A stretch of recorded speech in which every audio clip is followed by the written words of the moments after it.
चुनावी सभा के माध्यम से हम सब लोग आपके बीच में पहुंचे हैं। सबसे पहले तो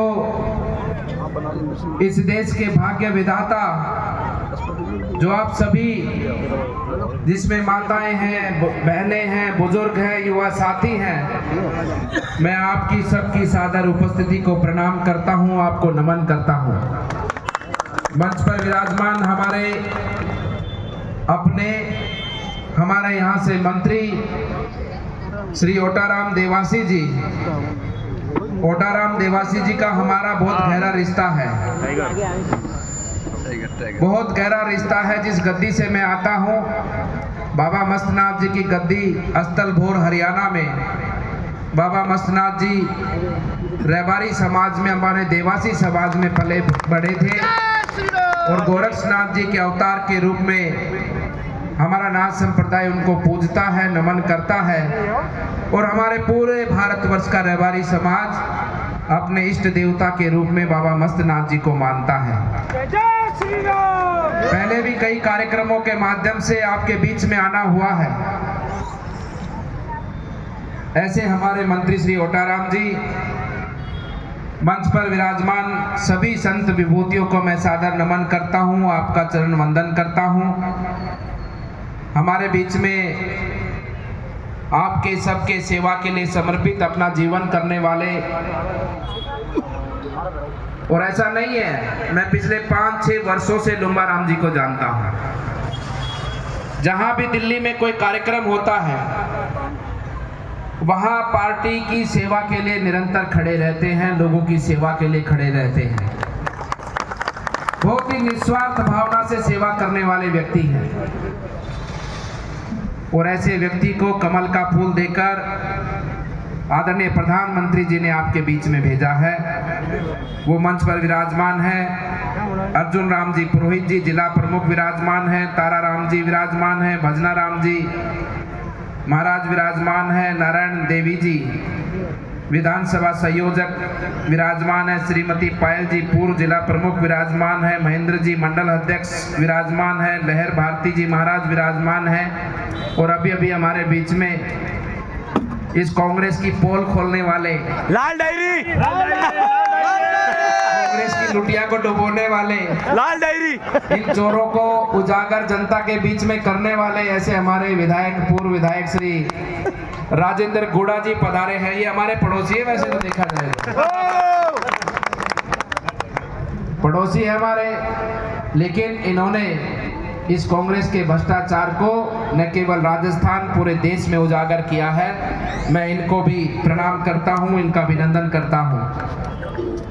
ये मेरा परम सौभाग्य कि आज हनुमान जयंती के शुभ अवसर पर मुझे आप सभी हनुमान भक्तों के दर्शन करने का सौभाग्य मिला है, क्योंकि यहाँ पर मुझे अच्छे से ध्यान है कि इस पंडाल में जो ऊपर खड़े हैं, जो सामने सुन रहे हैं, सभी लोग राम भक्त हैं, हनुमान भक्त हैं और जो भगवान का भक्त होता है, भगवान उसकी अंतरात्मा में वास करता है। मैं आपकी आत्मा को प्रणाम करता हूँ, आप में भगवान श्री राम के दर्शन करता हूँ, उनके भक्त के दर्शन करता हूँ, आपको प्रणाम करता हूँ।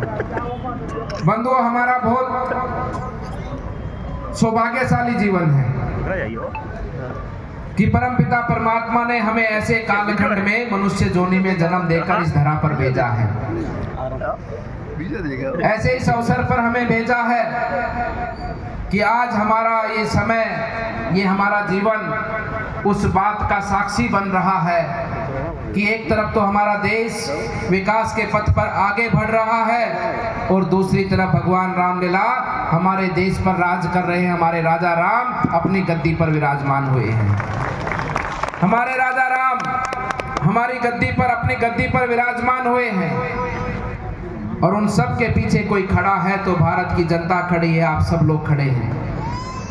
यह आपकी वोट की ताकत है, जिस ताकत के माध्यम से आज 500 वर्षों का वनवास काटकर भगवान रामलला अपने आसन पर विराजमान हुए हैं।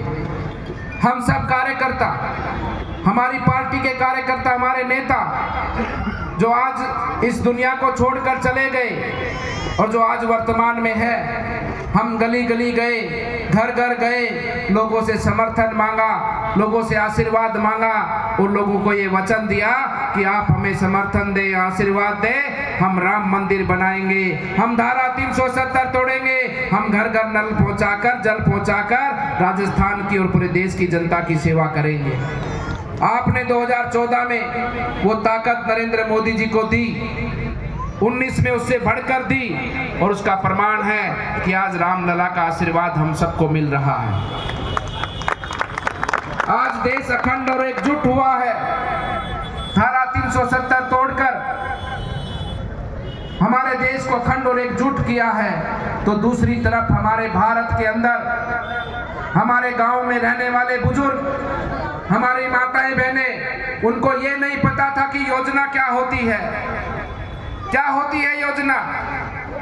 गांव में हमारे बुजुर्गों को, हमारे किसानों को, हमारी माताओं को, बहनों को ये पता ही नहीं होता था योजना क्या होती है। जो कुछ पढ़े लिखे लोग होते थे, रेडियो सुनते थे, अखबार पढ़ते थे, वो लोग सुनते थे, अखबार में दिखते थे कि योजना फला फला योजना कांग्रेस सरकार ने लागू की है, और वो सुनकर बाद में चर्चा करते थे कि योजना इसलिए बनती है कि ये नेता और ये अफसर मिल बांट कर खा लेंगे, योजना हमारे घर तक, हमारे गांव तक नहीं पहुंचेगी।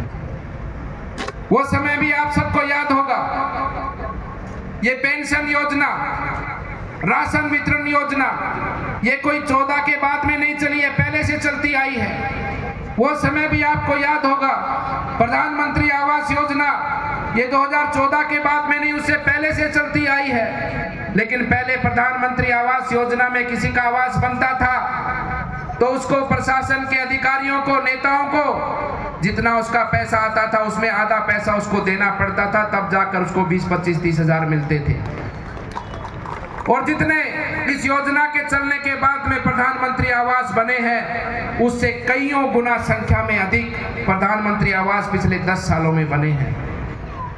पेंशन की योजना के बारे में भी आप सब जानते हैं।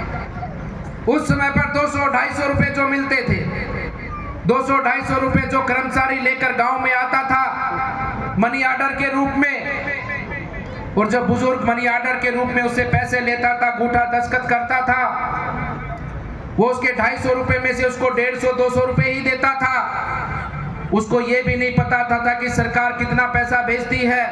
अगर वो पूछ लेता था, और उसको अगर पता होता है कि अगर तेरे 300 रुपए आते हैं और उसमें से 50 रुपए इसने रख लिए हैं, उसकी पूछने की हिम्मत नहीं होती थी। उसको पता था अगर पूछ लूंगा तो अगली बार ये 200 मिले, ये भी नहीं आने की। सच्चाई है कि नहीं है? राशन वितरण, मुझे अच्छे से ध्यान है कि वो ताकड़ी के नीचे चुम्बक चिपका के रखते थे कि नहीं? किसी की पता ही नहीं था कि कितना राशन सरकार भेजती है, कितना तुमको मिलता है। जो मिल गया वो राम का नाम, जितना दे दिया भाई उतना ही भला। अगर सवाल पूछ लिया तो अगली बार राशन कार्ड में नाम ही कट जाएगा। ऐसी व्यवस्था थी 2014 से पहले। व्यवस्था में परिवर्तन हुआ। आज जन जन तक योजनाएं पहुंची, बुजुर्गों को, महिलाओं को योजनाओं के बारे में पता लगा है कि ये योजना होती है। इस योजना के माध्यम से घर घर में रसोई सिलेंडर पहुंचता है। ये योजना होती है। इस योजना के माध्यम से प्रधानमंत्री आवास बनता है। ये योजना होती है। इसमें गरीबों के, महिलाओं के, माताओं के शौचालय बनते हैं। ये योजना होती है। इसमें किसानों को सम्मान निधि मिलती है। ये योजना होती है जिसमें भरपूर राशन मिलता है। ये योजना होती है जिसमें पेंशन मिलती है, और पेंशन का एक पैसा भी कोई नहीं चुरा सकता, सीधा खाते में पैसा मिलता है। ये परिवर्तन 2014 में आपकी वोट की ताकत से आया बंधुओं। इसलिए मैं आपसे कहना चाहता हूं, 14 का चुनाव भी महत्वपूर्ण था, 19 का चुनाव भी महत्वपूर्ण था, लेकिन उससे भी महत्वपूर्ण ये 24 का चुनाव है। इस 24 के चुनाव में ये भारत की जनता तय करेगी कि देश किस दिशा में आगे बढ़ेगा। जो पिछले 10 वर्षों में देश में काम हुआ है, उसको आगे ले जाने की सबसे बड़ी जिम्मेदारी आप सबकी है कि हम सबको इस काम को लेकर आगे बढ़ना है। जो आज देश ने सपना देखा है कि हमारा देश एक विकसित राष्ट्र बने, आज देश के युवाओं में जो उम्मीद जगी है, उस उम्मीद को पूरा करने का काम भारत के मतदाता करेंगे।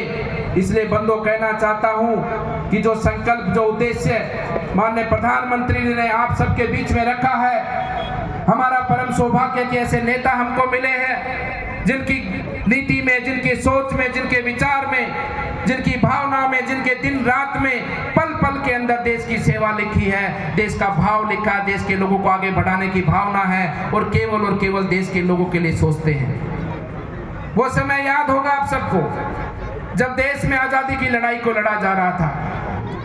पूरा देश एक था, अखंड था, कोई जाति पाति नहीं थी। सब लोगों के अंदर एक ही भावना थी कि किसी भी कीमत पर हमें आजादी चाहिए।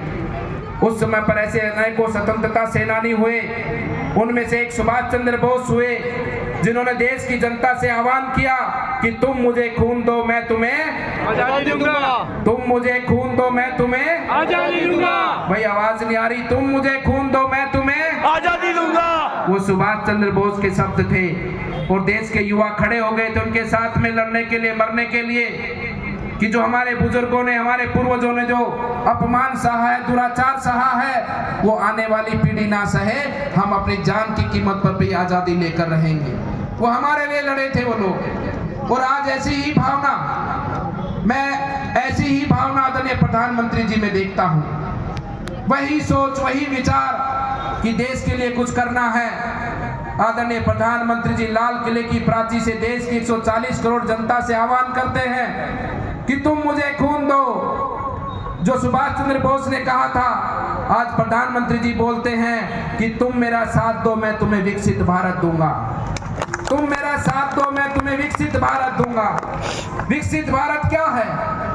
विकसित भारत है कि दूर रेगिस्तान में झोपड़ी में रहने वाला परिवार, पहाड़ में रहने वाला परिवार, जंगल में रहने वाला परिवार, हर परिवार सुख का जीवन का अनुभव करे, उसके बच्चों को अच्छी शिक्षा मिले, बुजुर्गों का सम्मान हो, अच्छा स्वास्थ्य मिले, माताओं बहनों को सम्मान मिले, उनकी रक्षा सुरक्षा हो और हर परिवार में वो सुख सुविधाओं के साथ में खुशी से अपना जीवन यापन करे। ऐसा है विकसित भारत। और ये विकसित भारत बनाने का दायित्व तो हम सबका है बंधुओं। हमारी तो भावना आपकी सेवा करने की है। लुम्बाराम जी की भावना आपकी सेवा करनी है, ओटाराम जी की भावना आपकी सेवा करने की है। हमारा कोई स्वार्थ नहीं है, हमारा केवल स्वार्थ है कि इस देश को हमको फिर से सोने की चिड़िया बनाना है। हमारा स्वार्थ है कि रामलला को विराजमान कर दिया है, अब राम राज्य की स्थापना हम सबको मिलकर करनी है। हमारा यही स्वार्थ है केवल। इसीलिए हम सब आपके बीच में आए हैं कि आप लोग साथ दें, आप लोग साथ दें। हम जी जान लगाकर पूरी मेहनत कर कर, आप भी मेहनत करेंगे, हम भी मेहनत करेंगे और आने वाले समय पर जब देश आज़ादी का अमृत महोत्सव, आज़ादी के 100 वर्ष के शताब्दी के मना रहा होगा, तो हमारा देश विकसित राष्ट्र कहलाए और देश का युवा अपनी प्रतिभा का प्रमाण पूरे विश्व में देकर इस विश्व में के अंदर इस भारत की भूमि का मान और सम्मान बढ़ाए। इस प्रकार से हम सबको आगे मिलकर चलना है। मोदी जी की सोच है जो जाति पंथ धर्म की बात नहीं करते, लेकिन ये कांग्रेस के लोग जिनको अभी कुछ समय पहले, आज से 4 महीने पहले आपने इनकी सत्ता को देखा है, कैसे युवाओं का पेपर बेच के इन लोगों ने अपने तिजोरियां भरी हैं, कैसे यहाँ पर हमारी बहन बेटियों की इज्जत को सरेआम किया है। राजस्थान के अंदर गुंडागर्दी का माहौल, माफिया राज राजस्थान के अंदर, भू माफिया राज राजस्थान के अंदर, खनन माफिया राजस्थान के अंदर, जो हमारी संपत्ति, हमारा खनिज है, उसको बेचकर ये लोग खा गए हैं। और आज किस हैसियत से आपके बीच में आकर वोट मांगते हैं? देश के ऊपर इतने लंबे समय तक राज करने के बाद भी हमारे सिरोही को पानी ये लोग नहीं पिला पाए, सिरोही को ये पानी नहीं पिला पाए, बुजुर्गों को, महिलाओं का सम्मान ये नहीं कर पाए, युवाओं की प्रतिभा को आगे नहीं बढ़ा पाए। इन लोगों ने केवल धोखा किया है। जाति पाति धर्म के नाम पर आप सबके वोट को ठगने का इन लोगों ने काम किया है। इसलिए बंधुओं कहना चाहता हूं कि इन लोगों की बातों में न आकर, इन लोगों के चरित्र को जानते हो, इनके विचार को आप सब जानते हो। ये लोग कभी भी देश के और देश के लोगों के भले की नहीं सोचते, ये तो केवल अपने भले की सोचते हैं। एक राजकुमार दिल्ली में है, ये वंशवादी पार्टी है, इनको तो सिर्फ अपना ही चाहिए। गद्दी पे बैठेगा तो उनका परिवार बैठेगा, उनका बेटा बैठेगा, उनका राजकुमार बैठेगा। अगर लूटना होगा तो उनका ही परिवार लूटेगा और किसी को कोई अधिकार नहीं है। अगर नौकरी में भी कोई लगेगा तो इनके नेताओं के बच्चे ही नौकरी में लगेंगे। आरपीएस के, आरएस के रिजल्ट को आप सब जानते हैं पिछली सरकार में क्या हुआ है। और एक राजकुमार यहाँ आए हैं, एक राजकुमार यहाँ है जोधपुर में, तो उनकी दाल गली नहीं। जोधपुर में दाल 3.5 लाख 19 के अंदर खूब कोशिश करी गलाने की, लोगों ने 4 लाख वोटों से हरा दिया। क्योंकि दाल क्यों नहीं गली? क्योंकि दाल काली है। काली दाल कैसे गल सकती है? कांग्रेस की नीति में खोट, उनके विचार में खोट, उनकी पूरी दाल ही काली है। क्या सिरोही की जनता दाल गलने देगी क्या? नहीं। गलने देगी क्या भाई? नहीं। कांग्रेस की दाल गलने मत देना। अगर कहीं थोड़ी बहुत गल गई तो खाओगे तो दांत टूट जाएंगे, क्योंकि दाल में काली के साथ साथ में कंकर भी है उसमें। कंकर भी है उसमें, और कहीं ना कहीं आपने गटक लिया तो पेट का हजमा खराब कर देगी। इसलिए कांग्रेस की दाल को बिल्कुल गलने मत देना, और हमारे लुम्बा राम जी को भारी बहुमत से विजयी बनाना। और मैं आपसे कहना चाहता हूं, ये कांग्रेस जो जाति की, धर्म की बात करती है, राजस्थान में जो घटनाएं पिछले समय पर हुई, तुष्टीकरण की राजनीति को जिस प्रकार से बढ़ावा दिया गया, जयपुर की घटना आप भूले नहीं होंगे, उदयपुर की घटना आप भूले नहीं होंगे कि किस प्रकार से हमारे राम भक्त का इन्होंने सर गला काटकर उसकी निर्मम हत्या की है। जयपुर के अंदर एक संप्रदाय विशेष का व्यक्ति जो एक्सीडेंट में मारा जाता है, क्या अधिकार है इनको कि राजस्थान की कमाई का पैसा 50 लाख रुपए उसको अनुदान में ये लोग देते हैं। इतनी बहन बेटियों की इज्जत लूटी गई, इतने लोगों को निर्मम मारा गया, उनको एक पैसा नहीं, और एक संप्रदाय विशेष के लोगों को 50-50 लाख रुपए लोग उसके घर पे जाकर दे के आते हैं। एक गो तस्कर हमारे अलवर में मारा गया, और वो भी दूसरे स्टेट में जाकर किसी ने उसको मार दिया, ऐसा लोग बताते हैं। उसके घर पर गए हैं मुख्यमंत्री जी, उसके खिलाफ में 10 मुकदमे हैं गो हत्याओं के, गो तस्करी के, और उसमें घर पे जाकर उसको 25 लाख रुपए मुआवजा देकर आए हैं। ऐसे भले मानस है आपके मुख्यमंत्री जो पूर्व में थे, ऐसे व्यक्ति का साथ दोगे आप? नहीं। इसलिए बंधुओं, हम सबको अपने देश के लिए कुछ करना है, देश को आगे लेके जाने के लिए कुछ करना है। हमारी सबसे बड़ी भूमिका इस देश को आगे ले जाने की। और एक तरफ मोदी जी हैं जो जाति पाति धर्म की बात नहीं करते, उनकी योजना हर समाज के व्यक्ति को, हर धर्म के मानने वाले व्यक्ति तक पहुंचती है। हमारी भी सेवा भावना, हमारे देश के 140 करोड़ लोगों की सेवा करना है, जिसमें सब जाति धर्म के लोग आते हैं। कांग्रेस की तरह हमारा विचार नहीं कि वो देखते हैं कि किसने टोपी पहनी है, किसने जनेऊ पहनी है, किसने माला पहनी है। हम सिर्फ देखते हैं तो ये भारत का नागरिक है, और ये गरीब व्यक्ति है, इसको भारत की योजनाएं पहुंचनी चाहिए, इसके घर में भी विकास हो, इसके बच्चों को भी अच्छी शिक्षा मिले, इसके बुजुर्गों को भी अच्छा स्वास्थ्य मिले। कभी कांग्रेस की सोच नहीं रही कि यहाँ सिरोही के अंदर भी मेडिकल कॉलेज खोले। ये प्रधानमंत्री जी की सोच है कि 1 डिस्ट्रिक्ट 1 मेडिकल कॉलेज, जो आज हमारे सिरोही के अंदर खुल रहा है। इसलिए बंधुओं, इस विकास को ले जाने की आगे की जिम्मेदारी हम सबकी है। आने वाली 26 तारीख को मेरा आपसे निवेदन है कि आप वोट डालने जाएंगे? बिल्कुल जाएंगे। सब जाएंगे ना? कितने लोगों को साथ लेकर जाएंगे ये बताओ? सबको। अरे 2 हाथों में 10 उंगलियां भाई, एक के साथ 10, और 10 के साथ फ्री कितने? 10 के साथ में 30 फ्री, कितने? 30, और 5 मेरी तरफ से, 10 मेरी तरफ से और फ्री, तो टोटल कितने हो गए? 50। कितने हो गए? 50 व्यक्तियों को एक व्यक्ति लेकर जाएगा वोट डलवाने के लिए। जाएगा कि नहीं जाएगा? जाएंगे कि नहीं जाएंगे? भाई इधर वाले, क्या बात, आपका वोटर कार्ड बंगाल का है क्या, कहाँ का है? यहीं का है ना? यहीं का है ना? जाएंगे ना सब लोग? एक व्यक्ति 50 लोगों को लेकर जाएगा, और आदरणीय लुम्बा राम जी को भारी बहुमत से विजयी बनाकर लोकसभा में भेजकर, और यहाँ पर सिरोही की जनता को, ये आप भी भली भांति जानते हैं कि अगर कोई पानी ला सकता है तो कौन ला सकता है? आप ही बता दो। पानी अगर कोई पिला सकता तो नरेंद्र मोदी पिला सकता, जिस पर पूरी दुनिया विश्वास करती है। इन झूठे चोरों को ऊपर, आज इन लूटने वालों के ऊपर कोई विश्वास नहीं करता। अगर कोई कमिटमेंट का, कोई वादे का पक्का है, किसी की कोई गारंटी है, तो वो केवल और केवल किसकी है? मोदी की। किसकी है? मोदी की। इसलिए मेरे साथ बोलो, अब की बार मोदी सरकार, अब की बार, भाजपा, अब की अबकी बार 400 बार फिर एक बार मोदी सरकार, फिर एक बार मोदी सरकार। अब मेरे साथ जोर से जयकारा लगाएंगे और ये संकल्प लेंगे कि निश्चित रूप से हमारे इस जालोर सिरोही विधानसभा से जोधपुर वालों ने तो 4 लाख से पछाड़ा था, हम 5.25 लाख से पछाड़ेंगे ना। बोलो भारत माता की, भारत माता की, भारत माता की। आप सबका बहुत बहुत धन्यवाद। धन्यवाद। मैं पधारे हुए हमारे पूर्व मंत्री महोदय श्रीमान राजेंद्र जी गोड़ा का हार्दिक स्वागत, और उनसे भी कहूंगा कि 2 शब्द सिरोही की जनता को बोल लाल डायरे।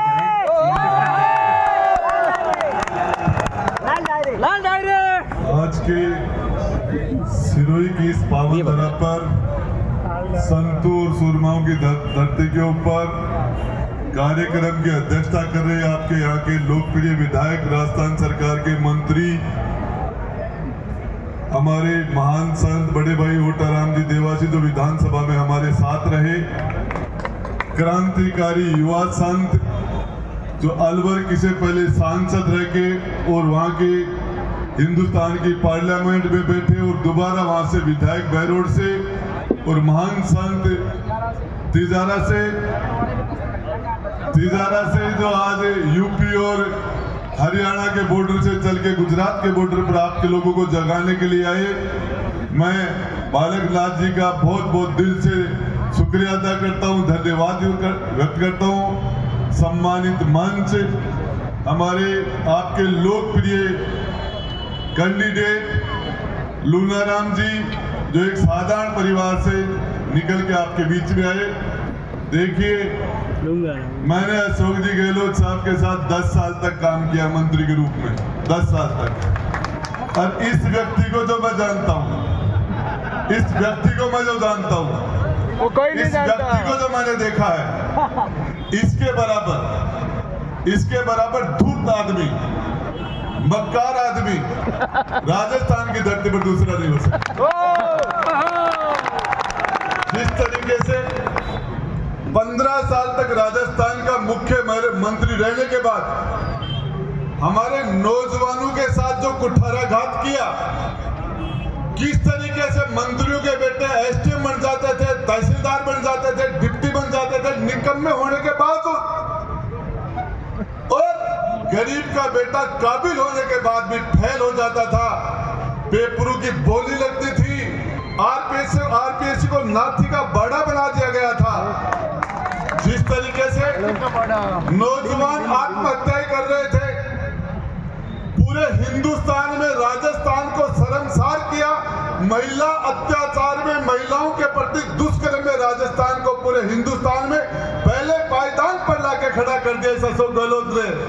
मैं आपको बताना चाह रहा हूं, आपके भाई राजेंद्र गुड्डा ने यही तो कहा था, राजस्थान महिला अत्याचार में हिंदुस्तान में पहले पायदान पर, और यहाँ के लोग कह रहे मणिपुर में महिलाओं के साथ अत्याचार हो रहा है। मैंने खड़े होकर कहा, भैया अपने गिरेबान में झांक के देखिए, किस मुंह से राजस्थान की महिलाओं के पास आएंगे। और आज ये मां जगदम्बा के स्वरूप हमारी माता और बहनों ने उस अशोक गहलोत को उसकी औकात में लाके उसको वहां का रास्ता दिखा दिया जहां के लिए वो हकदार था।